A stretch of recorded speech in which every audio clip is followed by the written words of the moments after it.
Mais faites le taire! Faites le taire avec Johan Rock qui est avec nous dans ce studio. Bonjour Johan. Bonjour Thomas, bonjour Sophie. Bonjour. En cette période estivale, vous souhaitez faire découvrir nos programmes TV aux touristes américains de passage en France. Yes, welcome to you everyone on Europe One. And le reste, je vais le faire en français en Oui, fait. s'il vous plaît. Chers touristes américains qui écoutent Europe 1 ce matin, pour bien t'expliquer la télé chez nous, déjà on a plein de chaînes. Je sais que chez toi, la TNT c'est de la dynamite, mais ici la TNT c'est davantage un pétard mouillé.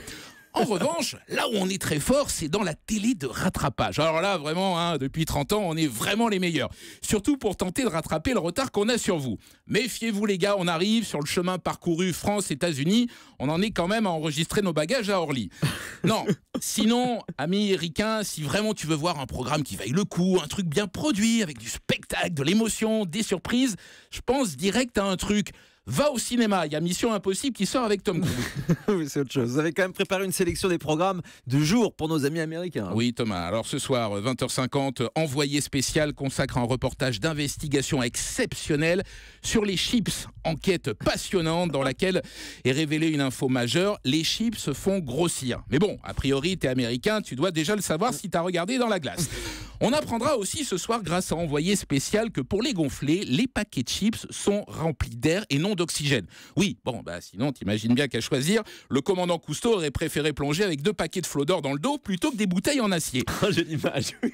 Hein, c'est, tu vois, la Calypso, tout ça. Bon, bref, petite curiosité made in France à 14h35, américain. Si tu veux découvrir comment vivent les Français en 2015, France 3 rediffuse Louis la Brocante. Alors, ici, ça fait 15 ans, personne ne comprend pourquoi ça marche, mais sait-on jamais, vous êtes bien arrivé à envoyer des mecs sur la Lune, vous pourrez peut-être retrouver l'extraterrestre qui signe le scénario de ce machin venu d'ailleurs. Enfin, France 2, c'est l'événement, 16h25, la 5e journée des championnats du monde de natation.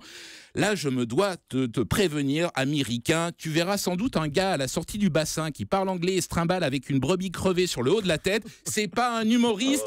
C'est Nelson Montfort. Quand il parle anglais, c'est pas pour se moquer de vous, il fait pas exprès. C'était donc votre sélection télé à l'attention des touristes américains. Oui Thomas, en fait j'ai oublié de préciser pour les Américains qui comprennent le français, bien sûr. Sinon ça fait 2 minutes que t'écoutes un type à la radio, donc tu comprends rien de ce qu'il est en train de raconter. Blablabla, blablabla. Pourquoi je me fatigue à faire un papier? Et puis si j'avais su en plus, j'en aurais profité pour dire du mal. Mais bon, ça c'est pas vraiment mon genre. Non. Puis, de toute façon, c'est légitime, américain. C'est la fameuse barrière de la langue. Comme quand moi, j'écoute une chanson de U2, de Coldplay ou Patrick Fiori, c'est pas ma langue, alors je comprends pas, c'est normal. Américain passe donc un beau séjour en France à regarder la télé. S'il te plaît, sois indulgent avec elle, car n'oublie pas que notre télé, c'est comme la Tour Eiffel. Elle est vieille, un peu rouillée, mais qu'au final, à chaque fois, dès qu'on rentre à la maison, c'est elle qu'on regarde. You're welcome. Merci beaucoup, Johan Rock, pour Faites le taire.